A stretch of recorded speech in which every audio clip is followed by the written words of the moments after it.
Bonsoir à tous qui m'écoutent et qui voient cette vidéo. C'est Rose.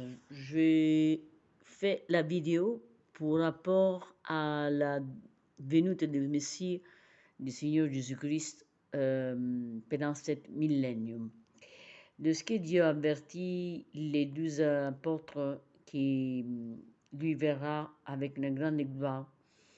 Mais avant de venir sur cette terre, il aura des guerres sur toute la terre. Vous entendrez parler des guerres, des bruits de toutes les sortes, bruits des guerres. Les nations se lèveront l'une contre l'autre et un royaume contre un royaume.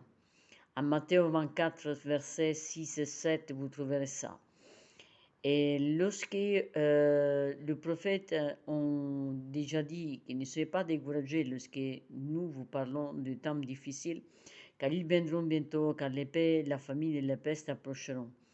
Nous, c'est pour ça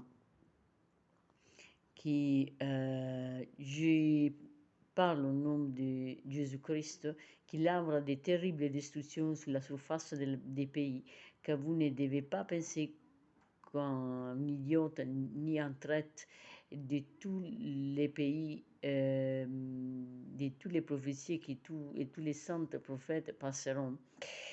Car il y a encore beaucoup qui doivent encore s'accomplir.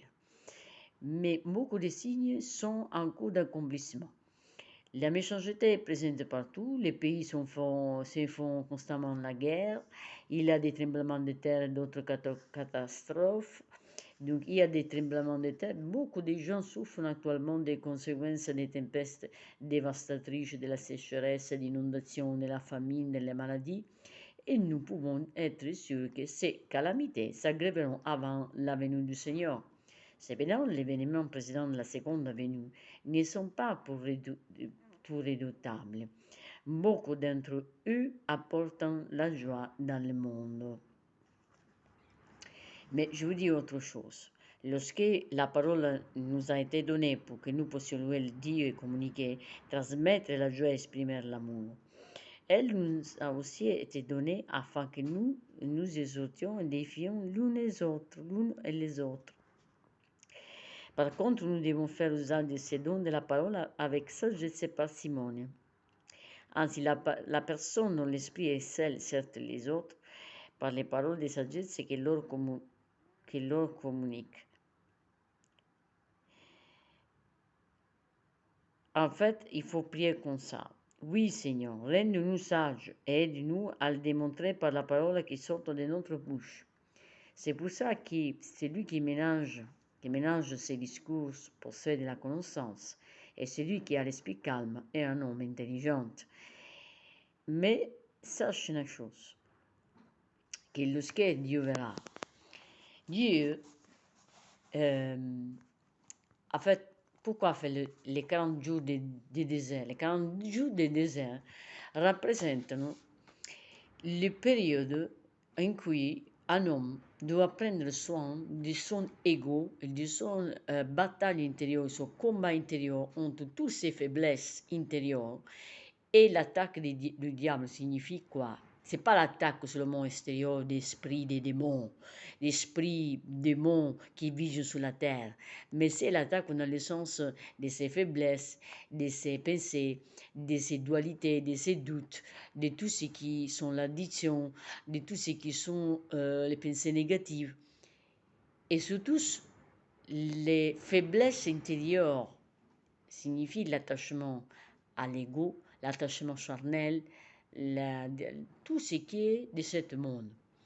Et lorsque Jésus-Christ a fait un combat spirituel entre lui et le diable, il signifie toute cette énergie négative qui vigeait et qu'il a teinté, et cette dualité de la voix intérieure, du doute, du mental, qui permettent toujours de faire le choix à des confusions, alors que Jésus-Christ a vaincu le diable au désert, malgré lui avait parlé, justement. Et ça nous démontre comment, avec Jésus-Christ, nous on est vainqueurs et affranchis dans la foi. C'est pour ça que Dieu a vaincu le mal. A vaincu le mal, c'est-à-dire quoi? Toutes les faiblesses humaines, toutes les blessures humaines, tout ce que l'être humain baisse aussi fait et a fait. Jésus-Christ s'en est chargé et il a transformé tout, il a transcendé tout vers Dieu. Donc, qu'est-ce que vous devez comprendre en vérité de toute cette histoire de Jésus-Christ n'est autre que vraiment un combat spirituel entre vous, votre ego, et votre véritable essence spirituelle. Parce que Dieu vous appelle, je répète, Dieu appelle, que ce soit chrétien ou musulman, en effet, il appelle à se remettre à lui en laissant mourir notre moi, notre ego et laisser faire à Dieu sa volonté. Ce ne s'agit pas de manger, il ne s'agit pas seulement de faire du jeûne, mais il s'agit aussi surtout de vaincre tout ce qui sont les attachements, l'attachement mental, physique, spirituel. Et avec votre permission, je vous laisse la parole de l'Éternel afin que vous soyez délivrés et guéris de tout votre mox. Merci.